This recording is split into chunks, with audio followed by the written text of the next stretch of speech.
Class 10-এ ভৌতবিজ্ঞানে তড়িৎ বিশ্লেষণ এই বিষয়টার উপর আলোচনা করব। আমরা আগের ক্লাসে অর্থাৎ লেকচার 1-এ আমরা তড়িৎ বিশ্লেষণ পদার্থ কী, কীভাবে তড়িৎ বিশ্লেষণ ঘটে এই সম্বন্ধে আলোচনা আমরা করেছি। আজকে তড়িৎ বিশ্লেষণ প্রক্রিয়াটা কি সেই আলোচনাটা আজকে শুরু হবে এবং এই তড়িৎ বিশ্লেষণের প্রয়োগ অর্থাৎ তড়িৎ বিশ্লেষণ আমরা যে করি, যে কোনো কার্য যখন আমরা সম্পাদন করি তার কতগুলো উদ্দেশ্য হয়। তড়িৎ বিশ্লেষণকে কাজে লাগিয়ে আমরা কি কি করতে পারি সেই সম্বন্ধে আজকে আলোচনা হবে। আমরা এখানে একটি তড়িৎ বিশ্লেষণের বর্তনী চিত্র অঙ্কন করেছি। একটা হচ্ছে তড়িৎ কোষ, তড়িৎদ্বার, এটা একটা তড়িৎদ্বার, এটা একটা তড়িৎদ্বার। এই সম্বন্ধে আলোচনা আমরা করেছি। এটা ব্যাটারি ধনাত্মক মেরুর সঙ্গে যুক্ত করে, এর নাম হচ্ছে অ্যানোড। আর একবার আলোচনা করেছি, এটা হচ্ছে অ্যানোড, এটা হচ্ছে ক্যাথোড, এটা হচ্ছে ক্যাথোড। ওকে, ক্যাটায়নগুলো কি হয়? প্লাস আয়ন এবং মাইনাস আয়ন। এখানে plus ion, minus ion. Plus আয়নগুলো কোথায় যায়? এইদিকে যায়।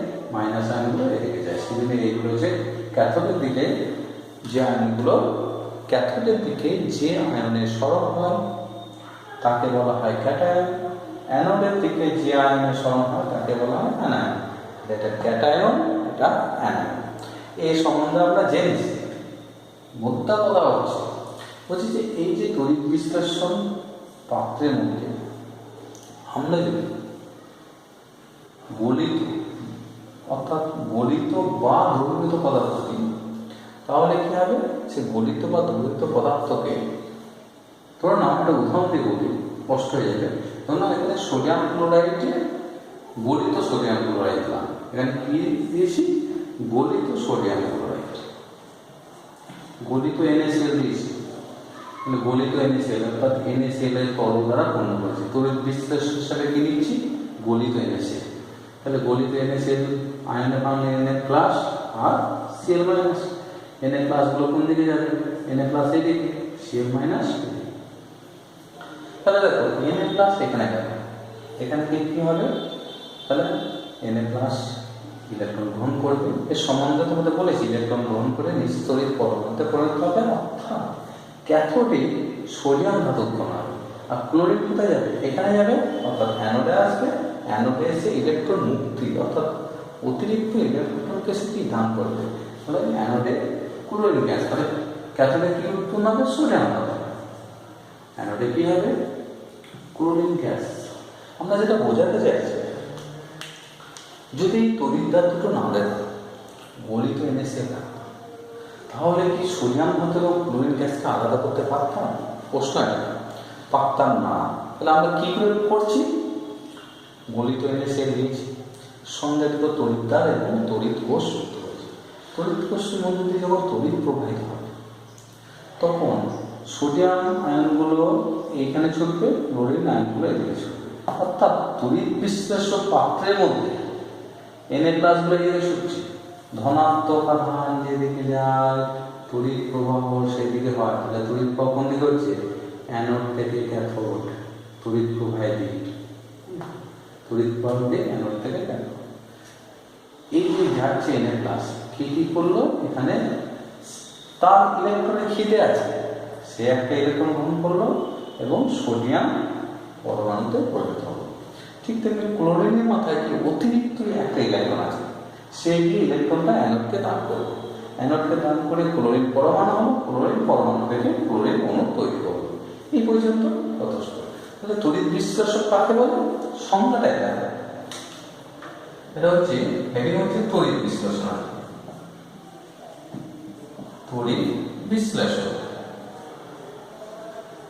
তড়িৎ বিশ্লেষণ বলছে যে গলিত বা দ্রবীভূত পদার্থের মধ্যে দিয়ে তড়িৎ চালনা করবে। কি চালনা করবে? তড়িৎ চালনা করবে। পদার্থটা কি? নতুন এখানে ছিল সোডিয়াম ক্লোরাইড, এখন কি পাচ্ছি? সোডিয়াম ধাতু এবং ক্লোরিন গ্যাস। নতুন ধর্ম বিশিষ্ট পদার্থ বা যৌগিক পদার্থ ভেঙে গিয়ে মৌলিক পদার্থে রূপান্তর ঘটে। কার সাহায্যে রূপান্তর ঘটে? তড়িৎ বিশ্লেষণের সাহায্যে। তাহলে সেই প্রক্রিয়াটাকে তড়িৎ বিশ্লেষণ বলে। অর্থাৎ যে প্রক্রিয়ায় গলিত বা দ্রবীভূত পদার্থের মধ্যে দিয়ে তড়িৎ চালনা করলে নতুন ধর্ম বিশিষ্ট পদার্থ, অর্থাৎ যৌগিক পদার্থটা ভেঙে নতুন ধর্ম বিশিষ্ট পদার্থ উৎপন্ন করে, সেই প্রক্রিয়াটাকে বলা হয় তড়িৎ বিশ্লেষণ। ওকে, তড়িৎ বিশ্লেষণে কারা অংশগ্রহণ করে? তড়িৎ বিশ্লেষণ আবার বলে দিচ্ছি, তড়িৎ বিশ্লেষণের সময় তড়িৎ বিশ্লেষণের মধ্যে আয়নগুলো আধান বয়ে নিয়ে যায়। Na প্লাস মাথায় করে আধান বয়ে নিতে হবে, Cl মাইনাস আধান বয়ে নিতে হবে। তাহলে এখানে আয়নরা কি, তাদের তড়িৎ বিশ্লেষণের মধ্যে কারা তড়িৎ পরিবহন করে? আয়ন তড়িৎ পরিবহন করে, আয়ন তড়িৎ পরিবহন করে। কিন্তু বাইরে কারা তড়িৎ পরিবহন করে? তড়িৎ প্রবাহ তো এদিকে যাচ্ছে, অর্থাৎ তড়িৎ প্রবাহ এদিক থেকে এসে এদিক দিয়ে এসে বাইরে কারা তড়িৎ পরিবহন করে? ইলেকট্রন। ইলেকট্রন যেদিকে ছোটে, ইলেকট্রন এইদিকে যাচ্ছে। বাইরে কারা? ইলেকট্রন। বাইরে তড়িৎ প্রবাহ করছে মুক্ত ইলেকট্রন। বাইরে কারা? মুক্ত ইলেকট্রন। ভালো করে খেয়াল রাখবে, মুক্ত ইলেকট্রন তড়িৎ প্রবহন করছে। অবশ্যই তড়িৎ বিশ্লেষণের মধ্যে আর তড়িৎ বিশ্লেষণের বাইরে, এর মধ্যে আমরা খেয়াল রাখবো। এগুলো হলো, তাহলে তড়িৎ বিশ্লেষণ প্রক্রিয়া কি কি ঘটে? প্রথমত আয়নের বিশ্লেষণ হয়, তড়িৎ পরিবহন করে, নতুন পদার্থ উৎপন্ন হয়, ব্যাস এই প্রক্রিয়াটি তড়িৎ বিশ্লেষণ বলে। এবার দেখো তড়িৎ বিশ্লেষণ কতগুলো বিষয়ের উপর নির্ভর করে, এক এক করে আলোচনা করবো।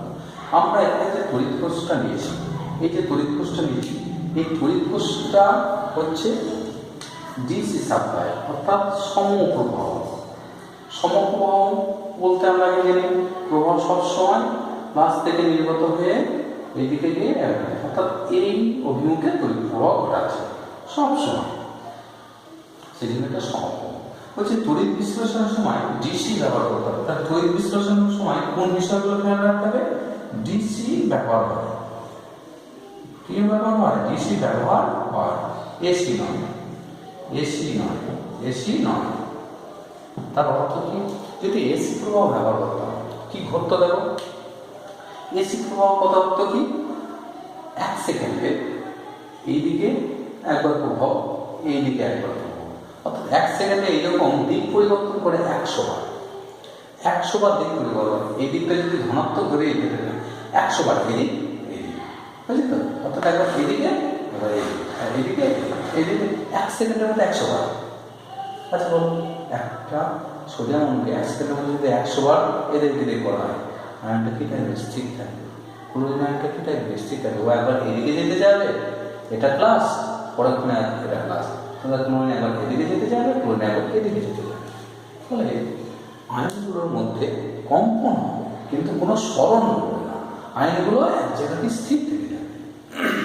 তার অর্থ হলো আয়নগুলো কম্পন হবে না, অ্যানোডে যেতে পারবে না ক্যাথোডে, কারণ অ্যানোড ক্যাথোড 1 সেকেন্ডে 100 বার পরিবর্তন হচ্ছে। একটা অ্যানোডের দিকে যেতে যাবে, সেই মুহূর্তে ক্যাথোডের দিকে প্লাস হয়ে যাবে।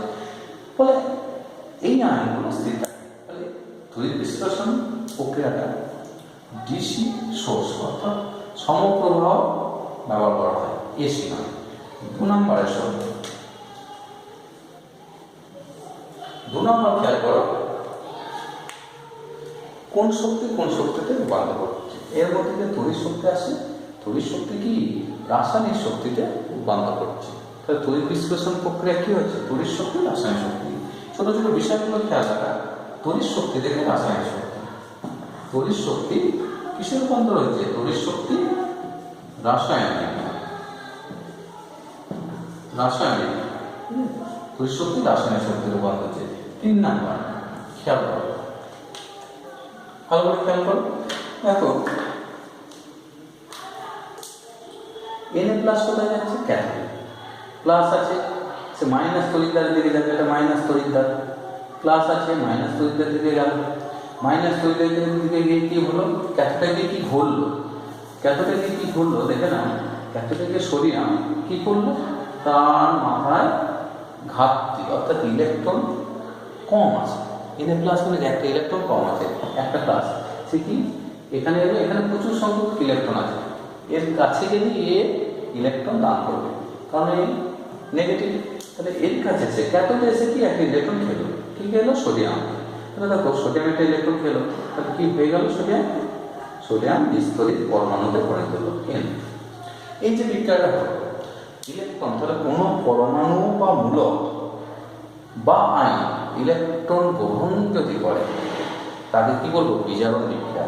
তাহলে ক্যাথোডে কি বিক্রিয়া হলো? ক্যাথোডে যে বিক্রিয়াটা হলো এই বিক্রিয়াটা হলো বিজারণ বিক্রিয়া। কি বিক্রিয়া? বিজারণ। তাহলে ক্যাথোডে সবসময় বিজারণ বিক্রিয়া ঘটে। তাহলে দেখো ক্যাথোডে কি ঘটে? বিজারণ বিক্রিয়া। ওকে, তাহলে ক্যাথোড কাকে বলে? আরেকটা উপায় বলা যায় ক্যাথোডে দেখো দুটো রূপ আমরা বলতে পারি। কি? তড়িৎ কোষের ঋণাত্মক মেরুর সঙ্গে যুক্ত পাককে কি বলবো? ক্যাথোড। ক্যাথোড কাকে বলে?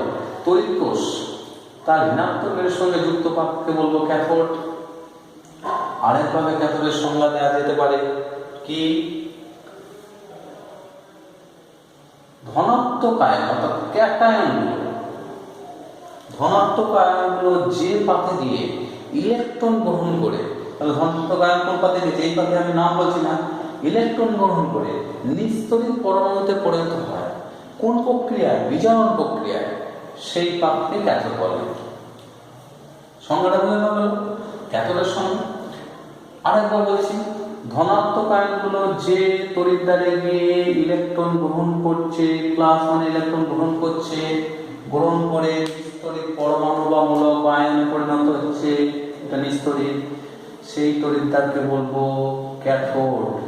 অর্থাৎ ক্যাথোডে কোন প্রক্রিয়া ঘটে? বিজারণ। ক্যাথোডে কি ঘটে? ক্যাথোডে বিজারণ বিক্রিয়া ঘটে।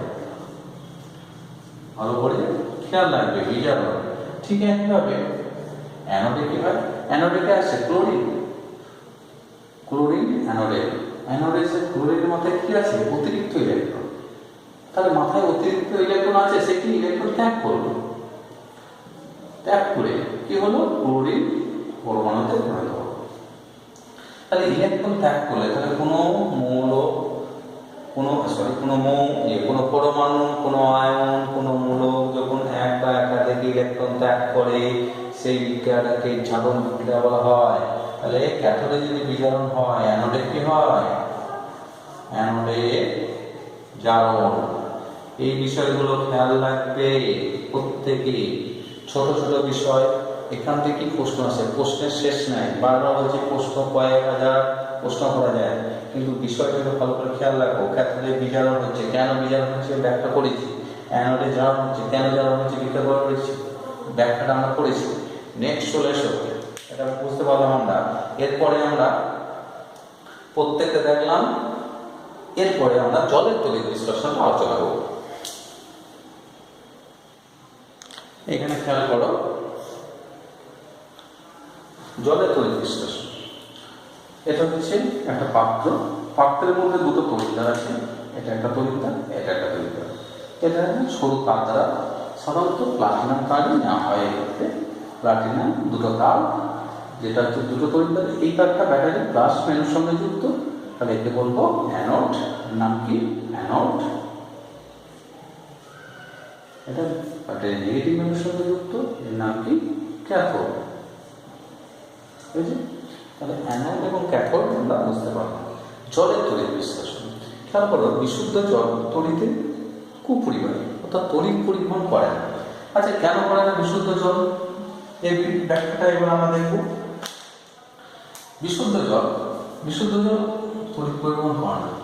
কেন করে না? কারণ বিশুদ্ধ জল আয়নের বিশ্লেষণ হয় না। এবার জলের মধ্যে যদি অ্যাসিড দিলাম, জলের মধ্যে অ্যাসিড দিলাম বা লবণ দিলাম, তখন কি হয়? জলের মধ্যে H+ আয়নগুলো টেনে দেয়। জলের মধ্যে অ্যাসিড বা লবণ মেশালে সেই অ্যাসিড বা লবণের আয়নগুলো জলের আয়নগুলোকে ছাড়িয়ে ছেড়ে দেয়। H+ ও H-, জল তখন, তাহলে বিশুদ্ধ জল কি? বিশুদ্ধ জল কি? তড়িৎ কুপরিবাহী, অর্থাৎ আয়নের বিশ্লেষণ হয় না, তড়িতের অপরিবাহী। অপরিবাহী। অপরিবাহী বিশুদ্ধ জল তৈরি তো অপরিবাহী, ঠিক আছে, কিন্তু জলের মধ্যে তুমি যদি কিছু লবণ মিশিয়ে দাও বা লবণ, অ্যাসিড, ক্ষার যদি মিশিয়ে দাও, তখন জলের মধ্যে H প্লাস এবং OH মাইনাস আয়ন। তাহলে জলের মধ্যে যদি, অর্থাৎ জলের মধ্যে কি মেশাবে? অ্যাসিড। কি অ্যাসিড আমি বলছি না, অ্যাসিড, লবণ ইত্যাদি মেশাবে। তাহলে জলের সঙ্গে অ্যাসিড মেশালে জল আয়নে ভেঙে যাবে।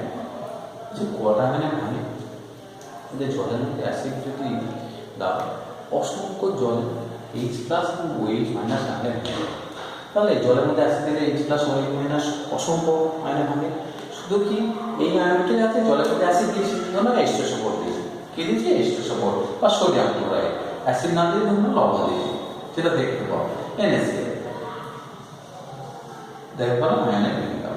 তাহলে জলের মধ্যে NaCl দিলাম, জলের আয়ন ভেঙে গেল, তাহলে NaCl আয়ন ভাঙবে। NaCl কি? Na প্লাস আর Cl মাইনাস আয়ন। তাহলে জলের মধ্যে কি কি আয়ন আছে? H প্লাস আছে, OH মাইনাস আছে, আমি পরপর লিখছি Na প্লাস আর Cl মাইনাস, Na প্লাস এবং Cl মাইনাস। ওকে, তাহলে জলের মধ্যে এখন 4 প্রকার আয়ন আছে। কটা আয়ন আছে? 4 প্রকার। Na plus, H plus, OH minus, Cl minus. Ionic ভবন বিক্রিয়া, এই বিক্রিয়াটাকে কি বলে? আয়নিক ভবন বিক্রিয়া। আয়নিক ভবন বিক্রিয়া, আয়নিক ভবন বিক্রিয়া দেখাবো। এরপর আসবে ক্যাথোডিক বিক্রিয়া কি, অ্যানোডিক বিক্রিয়া। খেয়াল করো, এটা হচ্ছে অ্যানোড, এটা হচ্ছে ক্যাথোড। অর্থাৎ অ্যানোড মানে প্লাস, প্লাসে যদি কারা যাবে, প্লাস তৈরি করা, অর্থাৎ এখানে বিভব কি? উচ্চ বিভব। তাহলে সেক্ষেত্রে কি ঋণাত্মক আধানগুলো এইটা এবং এইটা এর কাছে যাবে, এও এদিকে যাবে, এও এদিকে যাবে। আবার সেই প্রতিযোগিতা, কার সঙ্গে প্রতিযোগিতা? OH মাইনাস এবং Cl মাইনাস, এদের দুজনা কি প্রতিযোগিতা? কি দিয়ে? এদের অতিরিক্ত ইলেকট্রন, OH মাইনাসের অতিরিক্ত ইলেকট্রন, Cl মাইনাসের অতিরিক্ত ইলেকট্রন, একে দান করবে। কে দান করবে? কার টেন্ডেন্সি বেশি? অর্থাৎ ইলেকট্রন বর্জন, এই দুজনের মধ্যে ইলেকট্রন বর্জনের প্রবণতা কার বেশি? যার বর্জনের প্রবণতা বেশি সে যাবে ইলেকট্রনকে দেবে, ইলেকট্রন দেবে, সে মুক্ত হবে। দেখা যায় এগুলো তড়িৎ শ্রেণী আছে এবং বর্জনের আরও কিছু নিয়ম আছে। তাহলে অ্যানোডে কী হবে? আমরা পরপর দেখব। অ্যানোডে কী হবে এবং অ্যানোডে কী করবে আমরা দেখব। অ্যানোডে কী করবে? অ্যানোডে কে যাবে? দুজনেই যাবে, কিন্তু ইলেকট্রন মুক্ত করবে কেউ। মনে রাখবে Cl মাইনাসে থেকে OH মাইনাসে ইলেকট্রন বর্জনের প্রবণতা বেশি, এর ইলেকট্রন বর্জনের প্রবণতা বেশি, এর ইলেকট্রন বর্জনের প্রবণতা কম। তাহলে OH মাইনাস এ এখানে যাবে, ইলেকট্রন বর্জন করবে, তাহলে OH মাইনাস তার অতিরিক্ত ইলেকট্রনটা কি করবে? বর্জন করবে। অতিরিক্ত একটা ইলেকট্রন আছে বর্জন, এই মাইনাস মানে বর্জনে, বর্জন করে কি? OH গুলোকে করে তোলা। এইরকম কতগুলো OH পরস্পর বিক্রিয়া করে বা যুক্ত হয়ে O2 এবং জল তৈরি করবে, অক্সিজেন এবং জল তৈরি করবে। সেটা তাহলে অক্সিজেন গ্যাস কোথায় উৎপন্ন হলো? অ্যানোডে, ঠিক আছে, অক্সিজেন অ্যানোডে উৎপন্ন হলো। নেক্সট চলে এসো, অক্সিজেন হয় অ্যানোডে হলো। ক্যাথোডে কি করবে? তাহলে এখানে অ্যানোড লেখা হয়ে গেল এবং ওটা ক্যাথোডে লেখা আছে। ক্যাথোডে কি? ক্যাথোডে বিক্রিয়া, ক্যাথোডে কি বিক্রিয়া? ক্যাথোডে কে যাবে? খেয়াল করো, Na প্লাস আছে আর কে আছে? H প্লাস, দুজনেই ক্যাথোডে যাবে। দুজনে কি ইলেকট্রন গ্রহণের প্রবণতা কার বেশি সেদিক থেকে দেখতে হবে। Na প্লাসও দিয়েছে, H প্লাসও দিয়েছে, দুজনে ইলেকট্রন গ্রহণ করার জন্যই গিয়েছে, কিন্তু সেই একটাই যার ক্ষমতা বেশি সেই টিকে থাকবে, অর্থাৎ সেই গ্রহণ করবে। কে গ্রহণ করবে? H প্লাস আর Na প্লাস। মনে রাখবে Na ইলেকট্রন বর্জনের প্রবণতা বেশি এর তুলনায়। তাহলে সোডিয়ামের তুলনায় হাইড্রোজেনের ইলেকট্রন গ্রহণের প্রবণতা বেশি। তাহলে সোডিয়ামের তুলনায় হাইড্রোজেনের ইলেকট্রনের গ্রহণের প্রবণতা বেশি। ব্যাস, তাহলে হাইড্রোজেন যাবে কোথায়? ক্যাথোডে গিয়ে কী করবে? তার একটা ইলেকট্রন ঘাটতে আছে, খিদে আছে, একটা ইলেকট্রন প্লাস মানে খাওয়া গ্রহণ করা, একটা ইলেকট্রন গ্রহণ করলো, H প্লাস আয়নে পরিণত হলো, এইরকম H প্লাস আয়ন পরস্পর যুক্ত হলো দেখি H2 ব্যাস হয়ে গেল। তাহলে এখান থেকে আমরা কি সিদ্ধান্ত হয় যে ক্যাথোডে সোডিয়াম প্লাস এবং H প্লাস দুটো আয়নই যাবে, তার মধ্যে সোডিয়ামে যেহেতু ইলেকট্রন বর্জনের প্রবণতা বেশি, তাহলে গ্রহণের প্রবণতা আছে হাইড্রোজেন, হাইড্রোজেন যাবে গিয়ে ইলেকট্রন গ্রহণ করবে, গ্রহণ করে হাইড্রোজেন হবে এবং দুটো হাইড্রোজেন যুক্ত হয়ে কি হবে হাইড্রোজেন গ্যাসে যাবে। মনে রাখবে ইলেকট্রন গ্রহণ করাতে কি বলা হয়, ইলেকট্রন গ্রহণ করাতে কি বিক্রিয়া বলা হয়, জারণ বিক্রিয়া। এই বিজারণ বিক্রিয়া, এটা কি বিক্রিয়া, ক্যাথোডে কি বিক্রিয়া হবে, বিজারণ বিক্রিয়া। ইলেকট্রন গ্রহণ করলে বিজারণ, ইলেকট্রন ত্যাগ করছে এখানে, তাহলে অ্যানোডে কি হবে, জারণ বিক্রিয়া। অ্যানোডে কি বিক্রিয়া সম্পন্ন হবে, জারণ বিক্রিয়া। ভালো করে খেয়াল রাখো, বারবার কিছু কিছু জিনিস রিপিট আসছে, যাতে বোঝার সুবিধার জন্য রিপিট করতে হচ্ছে। Next class. আচ্ছা, এর দুটো প্লাটিনাম তড়িৎদ্বার, ঠিক আছে, জলের তড়িৎ বিশ্লেষণ। এবার অনুপাত, উৎপন্ন গ্যাস দুটো অনুপাত, তাহলে ক্যাথোডে কি উৎপন্ন হলো, হাইড্রোজেন, ক্যাথোডে কি উৎপন্ন হলো, হাইড্রোজেন গ্যাস, অ্যানোডে কি উৎপন্ন হলো, অক্সিজেন গ্যাস। এদের অনুপাত দেখা যাবে এখানে বুদবুদের সংখ্যা বেশি হচ্ছে। কোথায়, এখানে বুদবুদের সংখ্যা বেশি, তোমরা দেখতে পাবে এখানে বুদবুদের সংখ্যা অনেক বেশি, এখানে বুদবুদের সংখ্যা কম, অর্থাৎ এখানে অক্সিজেন কম উৎপন্ন হচ্ছে, হাইড্রোজেন বেশি উৎপন্ন হচ্ছে। অনুপাত এখানে দুভাগ, এখানে যদি দুভাগ হাইড্রোজেন হয়, এখানে এক ভাগ কি অক্সিজেন। তাহলে ক্যাথোড ইজ টু অ্যানোড, গ্যাসের অনুপাত কত হবে, ক্যাথোডে দুভাগ হাইড্রোজেন, অ্যানোডে 2:1। যেটা বলা হয় অ্যানোড ইজ টু ক্যাথোড 1:2। এইগুলো খেয়াল করে রাখতে হবে যাতে উল্টো পাল্টা না হয়ে যায়। ওকে, এই পর্যন্ত। তাহলে ক্যাথোড এবং অ্যানোডে, ক্যাথোড এবং অ্যানোডে উৎপন্ন গ্যাসের অনুপাত 2:1। খেয়াল করো নেক্সট কোয়েশ্চন, এরপরে চলে আসবো এই বিক্রিয়া হলো নেক্সট। দেখো আমরা কপার তড়িৎদ্বারের সাহায্যে কপার সালফেটের জলীয় দ্রবণে তড়িৎ বিশ্লেষণ, খুব গুরুত্বপূর্ণ জায়গা এটা আগে আমরা দেখি। অর্থাৎ আমরা এটা তড়িৎ বিশ্লেষণ পাত্র, যে পাত্রে তড়িৎ বিশ্লেষণ করা হয় তাকে ভোল্টামিটার বলা হয়। আমরা ড্রয়িং একটা করে দেব, খেয়াল করো। বলছি যে কপার তড়িৎদ্বারের সাহায্যে, তাহলে এটা একটা কপার তড়িৎদ্বার, অর্থাৎ এটা কপার দিয়ে তৈরি, এটা কপার দিয়ে তৈরি, কিন্তু এই কপারটা কার সঙ্গে যুক্ত, প্লাসের সঙ্গে যুক্ত। কেমন আছে, এটা হচ্ছে অ্যানোড, এটা হচ্ছে অ্যানোড, এটা হচ্ছে ক্যাথোড, এটা হচ্ছে ক্যাথোড, এটা ক্যাথোড, এটা অ্যানোড, এটা ক্যাথোড। আমি কি কি নিয়েছি, তড়িৎ বিশ্লেষণের সাথে কি নিয়েছি, কপার সালফেট দিয়েছি, জল আছে এর মধ্যে, জল আছে মানে জলের আয়ন ভাঙলে কি কি হবে দেখে না, H প্লাস ও H মাইনাস হয়েছে। আর কি দিয়েছি এর মধ্যে, কপার সালফেট আছে, কপার সালফেট, তাহলে আয়নিক ভবন বিক্রিয়া, এক আয়নিক ভবন বিক্রিয়া কি কি আছে, আয়নিক ভবন বিক্রিয়া কি কি আছে, জলের অণু আছে, জলের অণু ভাঙলে আয়নের বিশ্লেষণ হবে এই আয়ন। আর কপার সালফেট কি, copper sulphate Cu, copper Cu2 plus, অর্থাৎ কপার শেষ করতে দুটো ইলেকট্রন কি করেছে, ত্যাগ করেছে, আর সালফেট গ্রহণ করেছে। তোমাদের ধারণা অনুসারে সালফেট SO4 তাহলে H প্লাস আছে আর কি আছে, Cu2 প্লাস আর SO4 তাহলে দ্রবণে কি কি আয়ন আছে আমরা সেটা খেয়াল করব। খেয়াল করে দ্রবণে আয়নের H প্লাস আছে, Cu2 প্লাস, SO4 আর OH মাইনাস। তাহলে এখান থেকে আমরা দেখতে পাচ্ছি, কি দেখতে পাচ্ছি, যেগুলো প্লাস আয়ন সেগুলো কি নেগেটিভ তড়িৎদ্বার, কোনটা, এটা মাইনাস, এই তড়িৎদ্বার থেকে ছুটবে। তাহলে এরা দুজনা এইদিকে যাওয়ার চেষ্টা যাবে, এটাই যে স্বাভাবিক যাবে। বেশ, SO4 এরাও এদিকে যাওয়ার চেষ্টা করবে, কোন দিকে, অর্থাৎ ক্যাটায়নগুলো ক্যাথোডের দিকে যাবে, অ্যানায়নগুলো কি অ্যানোডের দিকে যাবে, অর্থাৎ ক্যাটায়নগুলো সব ক্যাথোডের দিকে, অ্যানায়নগুলো সব অ্যানোডের দিকে। এইবার প্রশ্ন হচ্ছে আমি কি কিনেছি, এটাও কপারের তৈরি, এটাও কপারের, এটাও কপারের। তড়িৎ বিশ্লেষণ হিসাবে কপার সালফেটের জলীয় দ্রবণ, জলীয় দ্রবণ বলে জলের আয়ন আছে এবং সালফেটের আয়ন আছে, কপার সালফেটের আয়ন আছে। এরপরে ঘটবে সেই বিক্রিয়াগুলো আমরা দেখব।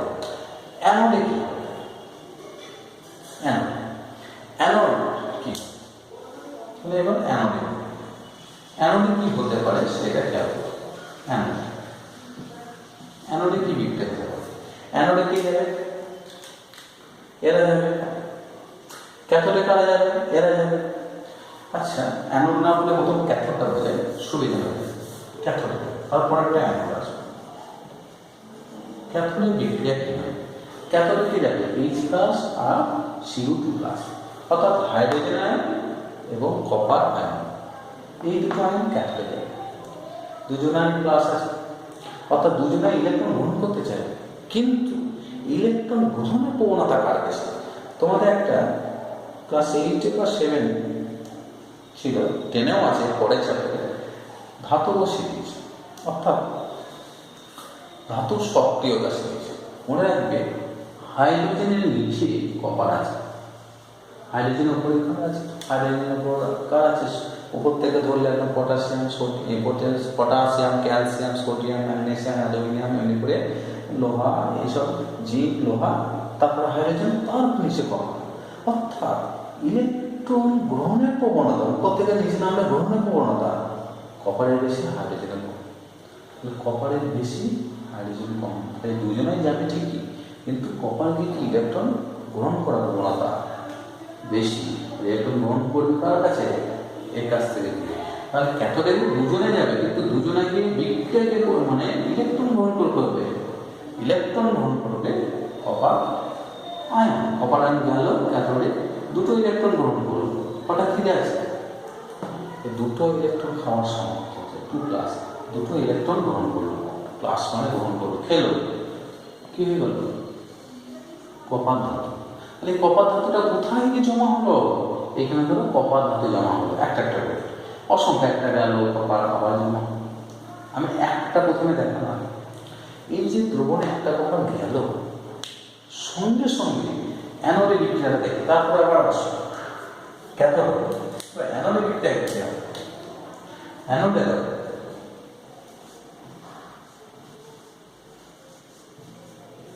অ্যানোডে বিক্রিয়া, অ্যানোডে কি যাবে?